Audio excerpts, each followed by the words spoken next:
Hola, buenas tardes, asesora. Mi nombre es Elian Rendón Rangel. Soy del grupo M14 C2G21-018. Esta es mi actividad integradora número 4, la tabla periódica y sus aplicaciones.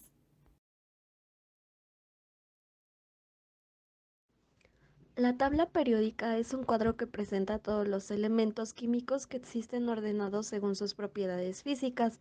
Fue diseñada por el químico ruso Dmitri Mendeleev en 1869 y es considerado por muchos como el descubrimiento más importante de la química. La tabla periódica actual cuenta con 118 elementos, 94 de los cuales se dan de manera natural en la Tierra. Lo primero que tenemos que saber acerca de la tabla periódica es que a los elementos se les agrupa por grupos o familias, de tal manera que quedan ordenados como se muestra en la imagen. Los grupos o familias se etiquetan con números arábigos que van del 1 al 18, también con números romanos y letra A para los elementos representativos y con la letra B a los elementos de transición. Cada grupo o familia de elementos recibe un nombre de acuerdo a las características de los elementos o por el nombre del primer elemento del grupo. Entre las familias que se conocen hasta el momento se encuentran las que se presentan en la imagen.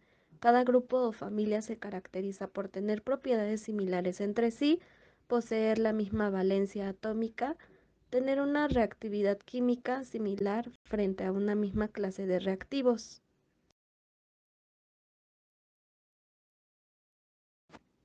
Periodos. Los elementos están divididos en filas horizontales, denominados periodos, numerados del 1 al 7 con números arábigos. Se llama periodo a cada una de las filas dentro de la tabla periódica. Los elementos que conforman un periodo comparten una característica principal, su capa de valencia u órbita más externo. Tienen la misma energía. Otras propiedades como la masa atómica, carácter metálico, tamaño, etc. van cambiando gradualmente y siguiendo una tendencia a medida que avanza en un mismo periodo.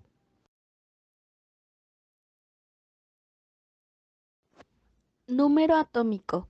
Indica el número de protones que tiene el núcleo de un átomo. Z es igual a número atómico igual a número de protones. En el caso de un átomo neutro, el número de electrones es el mismo que el número de protones, por lo que el número de electrones sería también igual a Z. En esos casos, y se puede usar para determinar la configuración electrónica de un elemento. Símbolo químico. En el siglo XIX, el químico sueco Berzelius inventó un sistema que hasta la actualidad se utiliza para identificar a los elementos. Son símbolos que no tienen más de 3 letras. La primera siempre es mayúscula y la segunda y la tercera, si las hay, son minúsculas. El nombre de algunos elementos tiene su origen en palabras latinas, griegas o alemanas que describen una propiedad característica de estos. Otros deben su nombre a algún científico importante o al país o lugar donde se descubrieron. También se han nombrado de acuerdo a la mitología griega o alemana. Los símbolos son universales. Masa atómica. Se obtiene al sumar la cantidad de protones y neutrones que tiene el núcleo de un átomo. Para un mismo elemento, todos sus átomos tienen la misma cantidad de protones, número atómico, pero pueden tener diferente cantidad de neutrones y con ello diferente valor de masa. A los átomos que pertenecen a un mismo elemento, pero difieren en su masa cantidad de neutrones, se denominan isótopos. El dato de masa atómica mostrado en la tabla periódica corresponde a un promedio de las masas de los isótopos de un elemento. Dicho promedio considera la abundancia relativa de cada isótopo. El número de masas siempre va a ser mayor al número atómico. ¿Por qué es importante la clasificación de compuestos orgánicos e inorgánicos? Todos los días estamos interactuando con compuestos orgánicos e inorgánicos. Ambos tienen diferentes características, algunas de ellas son las siguientes. Los compuestos orgánicos están formados principalmente por carbono y pueden tener hidrógeno, oxígeno, nitrógeno, fósforo y azufre. Forman moléculas pequeñas, grandes y polímeros. Muchos de sus compuestos pueden presentar isomería, predominan los enlaces covalentes. Compuestos inorgánicos. Están formados por casi todos los elementos de la tabla periódica, forman redes iónicas, en general presentan una estructura cristalina, predominan los enlaces iónicos, pero pueden tener enlaces covalentes y metálicos.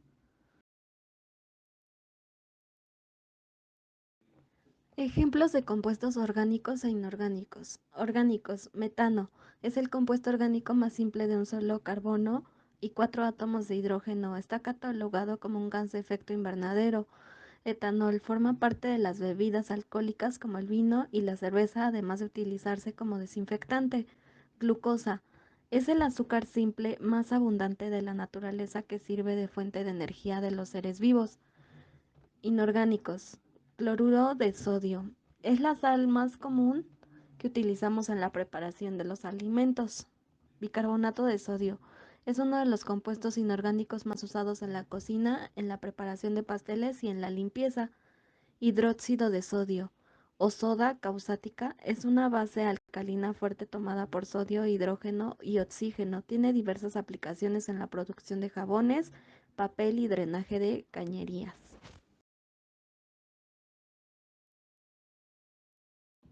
¿Para qué nos sirve conocer y comprender la estructura de la tabla periódica? La tabla periódica nos proporciona orden a través de la estructura que mantiene en filas y columnas, nos posibilita la interacción entre los elementos, establece cómo actúan según el grupo al que pertenecen y da a conocer las características químicas y físicas de los elementos. Nos ofrece una clasificación acerca de los diversos elementos que han sido descubiertos hasta el momento y al igual nos facilita la enseñanza y el aprendizaje, ya que brinda la información básica para entender el comportamiento de los elementos y posteriores reacciones.